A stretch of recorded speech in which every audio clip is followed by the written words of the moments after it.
tidur song-song tadi malam? Ada. Nah juga ya. Ada yang tidur song-song ya. Tapi ada juga yang tidur song ya. Ya jadi tidur song-song ini tuh kadang-kadang menjadi pergumulan. Ada yang song, ada yang song-song ya. Pak Mama dan saudara-saudara yang kekasih dalam Yesus Kristus, apapun itu kita mau bilang bahwa sebagian besar dari kita yang hadir pagi ini tadi malam pasti tidur dengan nyenyak. Kita bilang sebagian besar. Tadi ada 1-2 suara yang bilang son-son Saya tidak tahu son-son itu karena apa, tapi ada suara. Dan saya bilang sebagian besar yang masih tidur nyenyak, tidur sunu tanpa ada gangguan ya, tanpa ada gangguan. Tapi Mama pun gak marah kalau misalnya ada bapak yang korek ganggu, dan pikir itu gangguan karena ya memang namanya suami istri, son-son atau dia hanya soto sikusan mesti son ya. Jangan persahabatan dari teman tidur son bukan waktu main korek terus, itu sangat apa? Itu sehat daripada waktu korek orang pun lebih baik waktu korek waktu sendiri toh. Nah pertama sekali biasanya orang yang tidur dengan nyenyak atau tidur dengan pulas atau bilang tidur sun itu karena orang dia tidur tanpa beban. Ya namanya kalau saat kamu tidur dia tidur selalu tidur nyenyak karena dia tanpa beban. Dia menikmati tidurnya. Lalu pada akhirnya biasanya orang yang tidur dengan nyenyak dengan sun tanpa beban itu selalu bermimpi indah. Selalu bermimpi indah. Misalnya ada yang bermimpi nanti besok dia ketemu orang penting, dia ketemu artis ya, tapi kalau dia tidak mimpi besok ketemu artis, saya pikir ini mimpi itu harus tanya berbaik. Ini mimpi itu apa ya? Di artis dong ya, tapi kadang-kadang ada tuh artis di Lotte, di kampung-kampung tuh ada artis juga ya. Ya artis ikut artis di papan atas dan model pakaian kan juga kadang-kadang di kampung-kampung tuh ada. Ya, saya di pesta beberapa hari lalu itu saya lihat ada pakaian yang artis tunjuk kalah, ya, yang pelan ada kain sepotong pun juga. Terus saya lihat ini baju sama kayak apa? Padahal ada musim dingin sebenarnya. Lalu ada satu mama korek meter di samping dia bilang, Bapak nih coba gitu nggak putih banget. Mama berpikir kalau pakai baju apa kadang-kadang kalau nggak kuliah itu bahaya ya.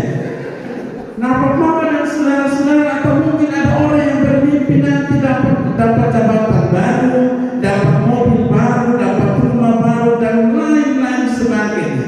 Sekali lagi kalau tidur tanpa beban itu selalu berakhir dengan indah. Dia bangun pagi badan segar. Bahkan kadang-kadang untuk tidur itu perhatikan Bapak, dia tidur sambil senyum-senyum. Nanti kalau sambil senyum besok tanya, dan malam kenapa mau tidur senyum? Tetapi malam juga naik mobil Mercedes-Benz. Kalau gaji hanya 1 juta lebih, bisa mimpi Mercedes-Benz. Terlalu lama bahaya. Hal ini berbeda pertama dengan orang yang hidup dalam ketakutan, yang dikejar-kejar oleh orang lain, dikejar-kejar dengan masalah, pasti dia tidur song-song. Yang ada marah dengan tetangga mungkin tidur song-song. Karena dia hanya pikir semua tutup mata ini bayangan orang yang kok marah, dia selalu mengganggu. Itu dia muncul terus itu aja satu. Kan memang foto song-song, foto aja bahkan kita tidur bolak-balik kaget ayam berkokok karena sepagi dia tidur dengan tenang. Ini dua bagian, ini mimpi ini dua bagian ini buku dengan baik ini selalu menjadi bagian dari potong hidup. Saya baca satu cerita pendek di satu artikel, dia bercerita tentang satu orang kocak dan satu orang nenek. Saya baca cerita, saya sambil ketawa-ketawa, saya dulu besok saya bawa di kantor depan. Dia bercerita begini, Pak Mama. Ada satu nenek naik auto, naik bemo. Bemo itu bukan di Lotte saudara bemo. Dia naik bemo. Lalu dia bilang, konjak, dia bilang begini, konjak, betulun di Bakmali ya. Pak Mama nenek ompong, jadi dia pun kata-kata kalau jelas, betulun di tulun, bukan turun di Bakmali. Ya. Pak Mama bisa tangkap mungkin nenek masuk apa ya, Bank Mandiri ya. Ini nenek dia suka tahu ini konjak dengar tapi dia bingung-bingung. Hanya sayangnya dia bingung tapi dia diam, dia tidak bertanya. Lalu kami begini opo lewat ini Bank Mandiri, dia selalu lewat dari Bank Mandiri. Jadi nenek baterai sebagai nenek baterai begini, woi Tiana, lu mau lari dia kemana? Dia mau turun di Bank Mandiri. Ini konjak dia tadi lewat ini ada Bank Mandiri. Jadi konjak dia begini, ini tua bodoh satu Bank Mandiri dan Bank Mandiri. Bagi kalau dia marah-marah orang ya, tapi dia omong besar, ini nenek dengar. Kira-kira mau bayangkan nenek balas dia bilang apa? Ini nenek saja sebabnya nenek bilang begini, oh lu bilang bodoh, oh lu terlalu pintar. Anjir lu pintar tuh jadi konjak. Nenek luar biasa ya, terlalu pintar jadi konjak. Ini nenek tuh, ini konjak saudara berarti nenek yang begini tahu. Tadi malam bermimpi apa? Ini paling ketemu sama nenek tua gila satu. Kadang-kadang kita kaitkan kejadian kali ini dengan mimpi semalam, dengan mimpi kemarin dan lain sebagainya. Apalagi kalau dia bangun pagi dia punya kepala sakit, tadi malam dia ketemu dia dalam dia mimpi dia ingat sama bapak kepala BKD. Mungkin karena togor tuh, karena pakai salah baju, bapak kepala togor itu dia mimpi bab tua dalam tidur, kau di kepala sakit, oh bab tua saudara. Ada sekiri kekaitkan mimpi dengan kenyataan dan mulai berpikir hal-hal sampai Pak Mama dan saudara-saudara yang dikasih, orang yang tidur tanpa beban menikmati tidur dengan indah, tapi orang yang tidur dengan sejumlah beban tidak akan menikmati waktu tidur yang adalah anugerah Tuhan bagi kita. Saya pikir dalam bagian bacaan yang kita baca juga omong tentang Yakub ini, Yakub juga punya mimpi. Ini cerita Kejadian pasal 28 ayat 10 sampai 22, ini juga omong tentang Yakub mimpi. Tapi Yakub mimpi beda dengan mimpi-mimpi yang kita angkat di atas tadi. Sangat-sangat berbeda.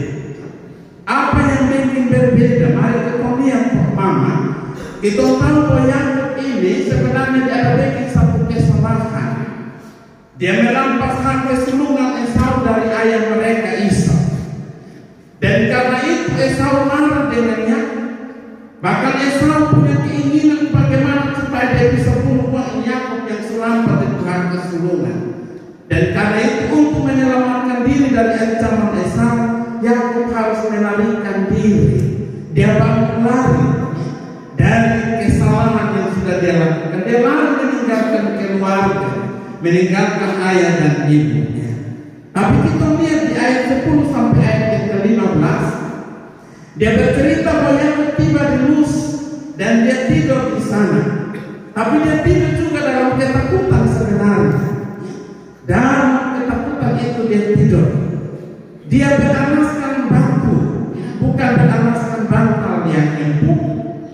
Namun yang berbeda ialah sekalipun dalam ketakutan dan beralaskan batu, tapi Yakub malam itu bermimpi indah. Kalau Pak Mama baca baik-baik itu, Yakub bermimpi terlalu indah. Dia bermimpi tentang perjumpaannya dengan Tuhan, tapi juga dia bermimpi tentang masa depannya di dalam Tuhan. Ini yang kita bilang berbeda dengan kitompung mimpi. Dari sini sebenarnya kita mengerti bahwa orang yang membuat orang tidur dan mimpi indah itu adalah bukan soal bantal dan kasurnya atau selimutnya. Karena ada juga orang yang tidur di atas triplek tapi juga mimpi buruk. Tidur di triplek yang harga di atas 5 juta tapi juga masih mimpi buruk, mimpi dikejar-kejar titik-titik. Itu ketawa bikin saya juga bahagia sekali ya. Ada juga yang tidur di kamar yang luks, tapi mimpi ketemu setan terus. Subangun rumah setengah mati, pakai granit, pakai apa namanya orang sekarang kan tidak lagi gipsum, tidak lagi triplek. yang mengkilat yang bagus sekali, lengkap dengan segala kebutuhan dalam kamar itu luar biasa. Bahkan bila perlu di dalam kamar ada kolam renang supaya sama kayak kapal Dharma Cantika atau apa ya. Di atas kapal ada kolam renang, Alfamart dan seterusnya. Di dalam kamar bisa dilengkapi dengan yang begitu, tapi juga masih mimpi ketemu setan. Jadi kalau listrik mati mulai takut harga milik. Masa bangun rumah, habis itu seminta orang datang berdoa masih tetap membayangkan ada setan dalam rumah kotak. Sembunyi itu saudara. Pakai betakan yang mahal sekali. Betakan ini sebenarnya kok seribu dolar cukup, tapi karena demi kenyamanan katanya jadi beli betakan yang nanti pakainya bakal lagi waktu cuci. Tapi betakan semua setebal sebagus-bagus, tidur juga balai badan sampai pagi. So bisa suruh juga. Nah ini yang bagi saya sesuatu yang luar biasa. Tapi ada orang yang tidur beralaskan tikar, tidur di balai-balai bambu, hanya di bebak-bebak saja, bahkan tidur di tanah. Tapi belum bisa tidur nyenyak dan punya mimpi yang indah. Bapak waktu saya buat ini barang ini, saya ingat pendeta senior satu soal marhum Opa Pendeta Lakusa. Kalau ada orang timur di sini tahu Opa Pendeta. Satu kali waktu dalam kegiatan pemuda di bersama Opa bilang pendeta begini, kakak mau jadi pendeta? Iya Opa. Beta mau kasih tahu kakak ya, beta bisa nyaman jadi pendeta di kota. Beta bapak 2 tahun di kota, tapi memang minta pindah, memang minta piamanatu. Beta ini Opa, semua mau piamanatu beta. Opa bilang begini, kakak bayangkan pastori di kota ini pagar lebih tinggi dari rumah. Di atas pagar itu taruh beling-beling, titik kasih pizza botol tancap-tancap di atas. Pintu gerbang ini besi yang paling kuat, tapi lalu ikat anjing lagi di depan, lalu taruh di situ hati-hati ada anjing galak. Saya tidur justru son-son. Kalau saya di kampung itu, kami pun pintu rumah itu dari tikar.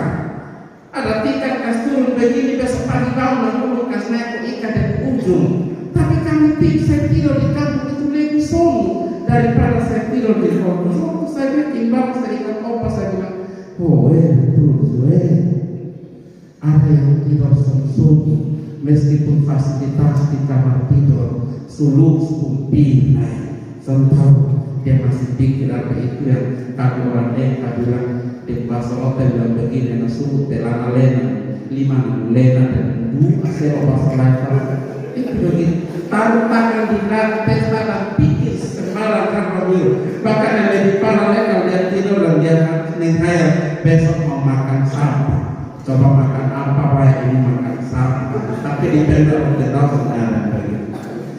Mama dan saudara-saudara yang kekasih dalam Yesus, sekarang pertanyaan bagi kita ialah bagaimana caranya supaya kita tidur nyenyak dan mimpi indah? Bagaimana caranya supaya kita bisa tidur nyenyak dan mimpi indah? Dia pun jawaban sederhana, bahwa yang membuat orang bermimpi dengan indah adalah mereka yang tidur, tapi tidurnya di dalam Tuhan. Amin. Mereka yang tidur tapi tidurnya di dalam Tuhan. Mereka yang tidur sambil memohon penyertaan Tuhan. Ini doa sebelum tidur ini juga penting. Bapak, doa sebelum tidur itu penting.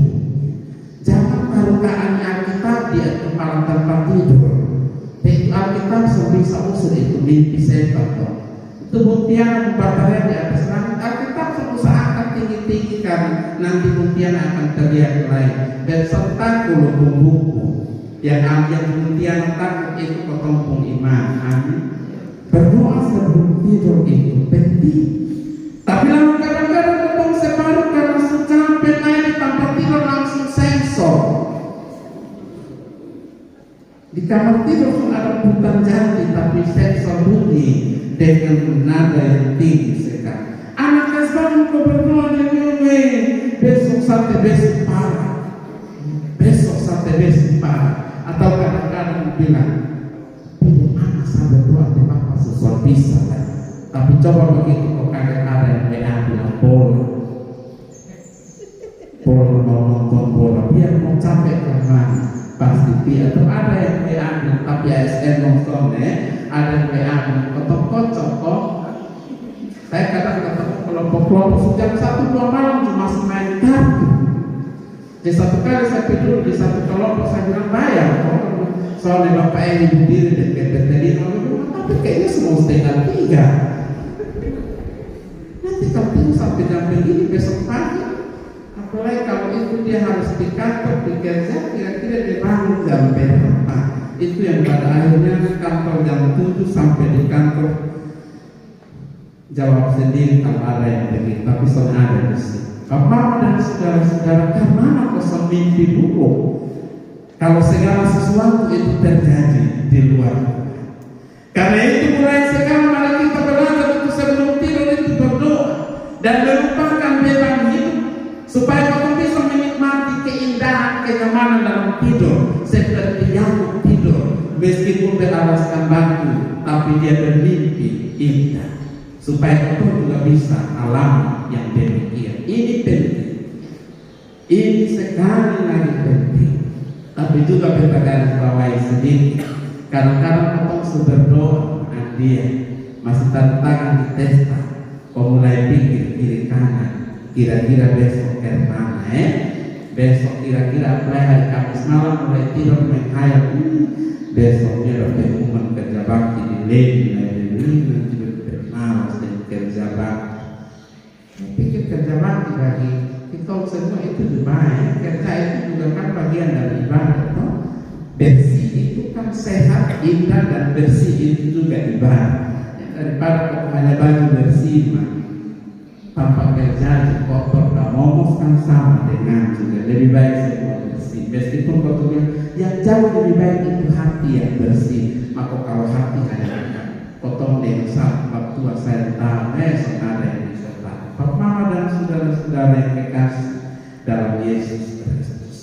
Sekarang mari bagian firman Tuhan ini ayat 10 sampai ayat 15 ingat kita sekali. Mari kita tidur di dalam Tuhan. Kita bermimpi bersama Tuhan, memiliki mimpi yang indah karena kita selalu ada bersama dengan Tuhan. Ada satu bagian firman Tuhan di Pengkhotbah dia bilang kesusahan sehari cukuplah untuk sehari. Kesusahan sehari cukuplah untuk sehari. Usah terlalu terbawa dengan segala sesuatu. Kadang-kadang dalam cerita-cerita dengan jemaat yang sudah bilang mau ada utang, kosongnya ada utang, tapi nikmati hidup dan sukacita tertawa, terusah-usah kadang menghayal pikir dan lain sebagainya. Telah melapor sekolah juga PS3, stres, stroke, stop. Kalau terlalu menghayal, terlalu berpikir aneh-aneh itu nanti dia pengakhiran itu S3, gampang-gampang tanpa sekolah. Bapak sekalian, mimpi ini juga mimpi ini bisa jadi sesuatu yang diinginkan dan dia bisa menjadinya. Tapi kalau bicara soal mimpi yang indah, bicara soal keinginan, semua kita punya keinginan. Semua orang punya keinginan dan visi itu bisa tercapai. Tapi sekali lagi untuk mencapai semua itu supaya mimpi kita jadi nyata, maka kita mesti hidup bersama dan di dalam Tuhan. Seusah jauh-jauh, seusah dicari yang jauh-jauh. Tuhan selalu ada, dia selalu dekat dengan kita. Ada lagi bilang, dia hanya sejauh doa. Dia sejauh, dia sebutuh biaya ojek, biaya maksim mahal-mahal. Cukup duduk, berlutut bersama dengan keluarga, suami, istri, anak-anak, dan berdoa, percaya bahwa Tuhan pasti kasih yang terbaik. Lalu bikin komitmen. Bikin komitmen untuk bekerja dengan sungguh-sungguh. Komitmen untuk bekerja dengan sungguh-sungguh. Jadi kalau jam 7 ya, jangan sibuk. Kadang-kadang pagi-pagi kita ketemu ambil otomotor, lari, baru sekarang yang terjudul pembantu itu investasi berhati karena takut terlambat. Sekarang saya harus berhenti di lelain di situ. Pas saya harus berhenti sejenak di situ untuk saudara. Dan oto gak ada satu dia pun lari-lari di sunat bersama potong semua. saya membayangkan ini pas dia dulu di kantor. Karena sejam 7 lewat semua setengah 8. Saya datang tidur dari ibu di Sanggawai dan saya mau kembali ke kantor kelas. Saya bilang, aduh, saya selalu ini, saya kembali sebelum mati, dia selalu kasih ingatkan. Kalau sekolah jam 7, jam 6 di jalan, so biar lambat asal selamat. Biar lambat asal selamat. Tapi karena kembali kami kadang-kadang dia akhir cerita itu yang kebetulan dan selesai. Ibu dan saudara-saudara yang kekasih dalam Yesus Kristus, kalau itu sudah dipotong tanggung jawab, itu sudah dipotong tugas dan kerja, mari kerjakanlah dengan sungguh-sungguh. Saya tidak bermaksud memuji, tapi saya lihat ada orang-orang bercampur di sini. Saya suka dengan satu metode kerja dari bercampur, mendatangi dari desa ke desa dan dari rumah ke rumah, melayani para lansia dan juga para penyandang disabilitas. Saya paling suka dengan itu bagian. Kalau ada postingan saya bilang ini baru nama kerja yang bertanggung jawab. Ini baru nama komitmen untuk melayani. Kenapa tidak? Engkau tentu bisa bayangkan kalau harus keluar dan membawa si buta datang di ini kantor. Lama-lama orang lain dia dong ingat film si buta dan buah hantu dan tahu orang buta itu berdosa karena itu sekali lagi tidak termasuk. Tapi saya suka satu bagian di situ. Pak Mama dan saudara yang kekasih dalam Yesus Kristus, mimpi Yakub di Betel menjadi kenyataan dalam perjalanan hidup. Dan itu disebabkan karena komitmen hidup Yakub yang sangat kuat. Dia bekerja dengan sungguh-sungguh. Dia juga menyerahkan diri sepenuhnya kepada Tuhan dan dia meminta Tuhan memimpin hidupnya. Karena itu mari kita belajar juga dari Yakub pada bagian ayat 16 sampai 22. Pak Mama dan saudara juga bercerita tentang respon Yakub. Jadi setelah dia bermimpi indah, lalu dia merespon mimpi itu. Ayat 16 sampai 22 sekali lagi ini bagian yang bercerita tentang respon Yakub terhadap mimpinya.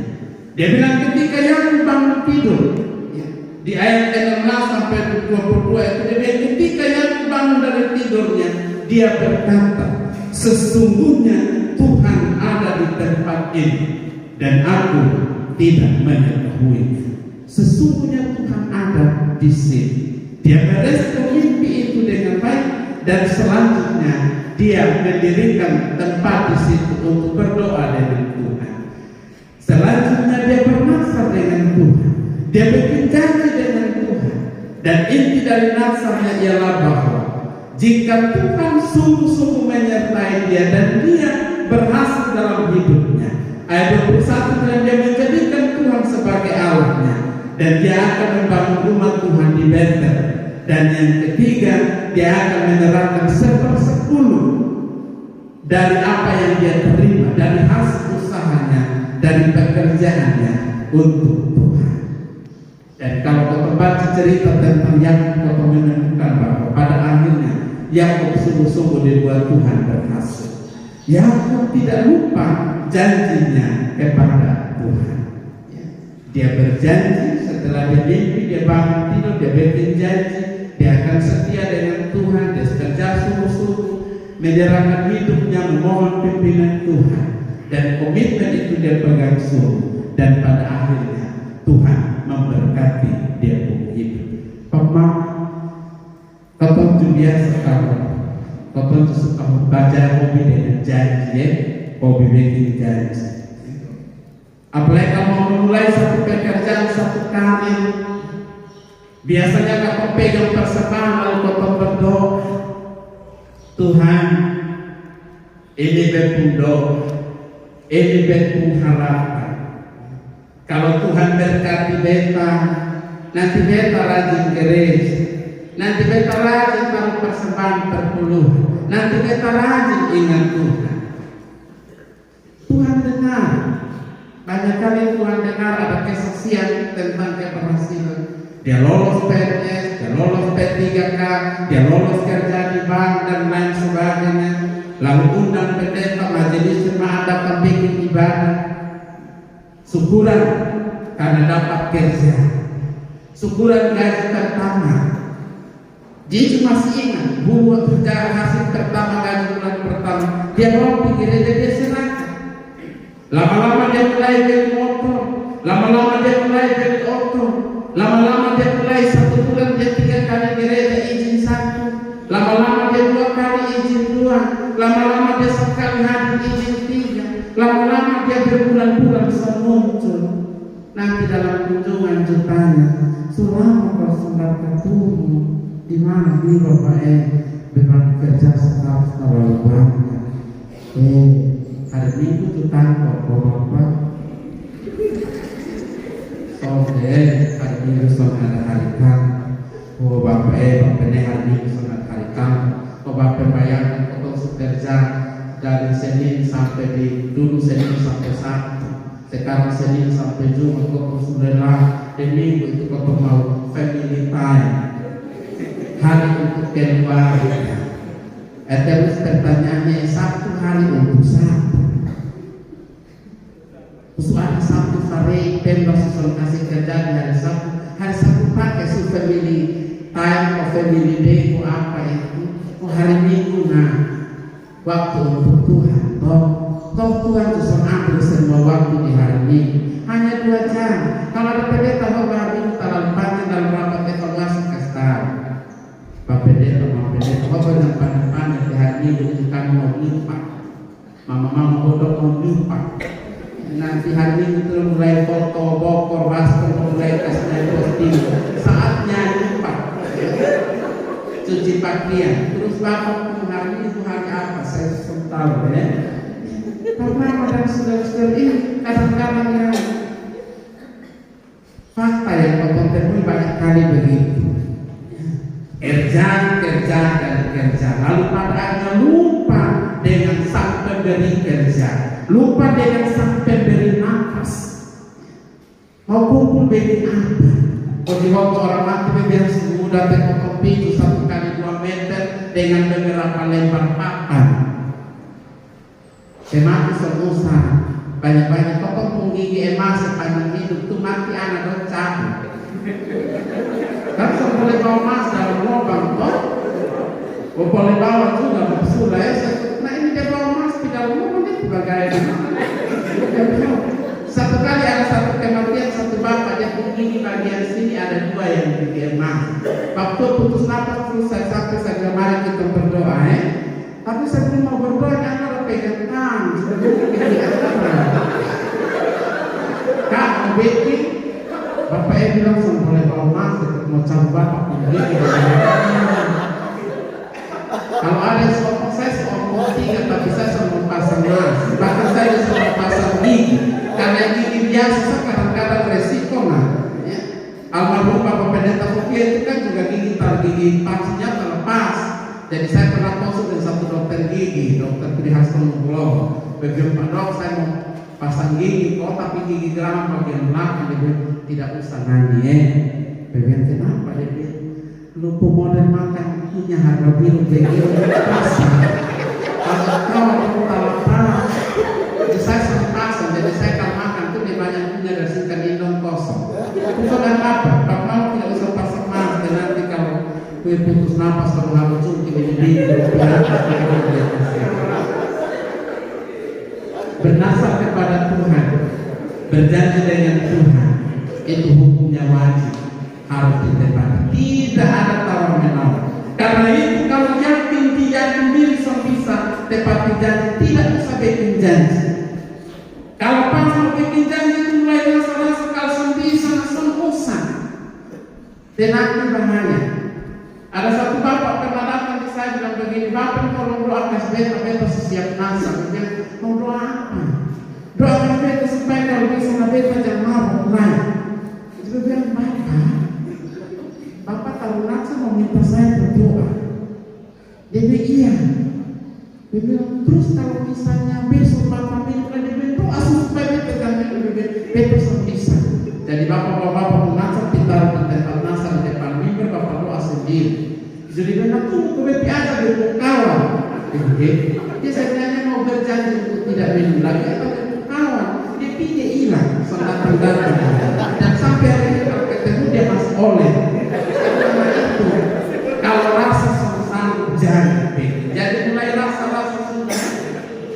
antara kita kalau ada yang pernah bernasa dengan Tuhan, bikin janji dengan Tuhan, tolong tepati sebelum waktu itu selesai. Ingat, mengambil sumpah untuk sebuah jabatan itu juga adalah maksa. Saya beberapa kali mendampingi pelantikan pejabat untuk saya, sepanjang malam itu juga menjadi beban bagi saya, tidur sonsong. Saya membayangkan Tuhan besok berpegang Alkitab, dia taruh di puntangan, dia baca di janji. Asik besok-besok kalau dia korupsi, dia kerja sampai itu sama korupsi dulu, maka dia sumpah janji harus dia sampai kerja, sampai kantor, kira-kira dia belum sampai terpikir kok. Kita kenal mendampingi di rumah jabatan, nanti kepala desa. Kita selalu berdoa orang-orang berdiri satu baris yang kita dampingi itu semoga 20 nama yang ada di berita. Kalau nama ada di berita saya juga kasihan. Ya bagi kami yang mendampingi, kadang-kadang kami juga berpikir begitu. Saya pernah mendampingi di Pantai Nitiama, ada begitu banyak ratus orang dilantik di situ. Saya waktu dihubungi, saya juga bergumul dengan Tuhan. Tuhan, saya siap melayani, tapi sekiranya Tuhan berkati dong jangan asal janji. Pak Mama terima SK pertama itu juga ada janji, ikrar janji ya. Kami juga sama, bahkan kami tanda tangan di atas meteran. Kalau Pak Mama pendeta dong sama tinggal di jemaat itu pertanyaan sandongkan, kami tanda tangan di atas meteran, bersedia tinggal di jemaat, bersedia ditempatkan di mana saja. Baik, kadang-kadang mulai aman atau lupa atau janji. Bapak Ibu dan saudara-saudara yang dikasih, di akhir dari renungan ini kita mau kasih beberapa pesan singkat. Ini WA singkat saja. Yang pertama, jadilah ASN yang selalu bermimpi bersama Tuhan. Bermimpi bersama Tuhan. Sedikit, kecil, golongan rendah kecil, golongan masih 2, masih 3A, gaji kecil. Ya, tidak apa-apa. Nikmati itu bersama Tuhan. Percaya yang kecil itu kita diberkati. Soalnya akan sakit aneh-aneh di tenggorokan karena kita makan dan kita keringat. Kejadian kan ada kitab Kejadian ada ingat Adam cangkuk tanah keringat mengalir baru makan supaya sehat.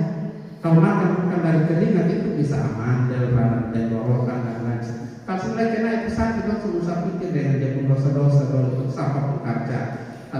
Pikir diri sendiri sudah. Yang kedua, jadilah ASN yang memiliki integritas dan menunjukkan komitmen yang sungguh kepada Allah. Orang yang punya integritas itu dia selalu melakukan yang terbaik dan dalam pekerjaan nama Tuhan dimuliakan. Yang terakhir, jadilah ASN yang selalu ingat janji, jangan suka lupa janji. Bahkan kadang-kadang lebih lucu lagi, dia ada ingat, dia pura-pura lupa. Itu parah. Tuhan memberkati kita semua dengan firman-Nya. Amin. Persembahan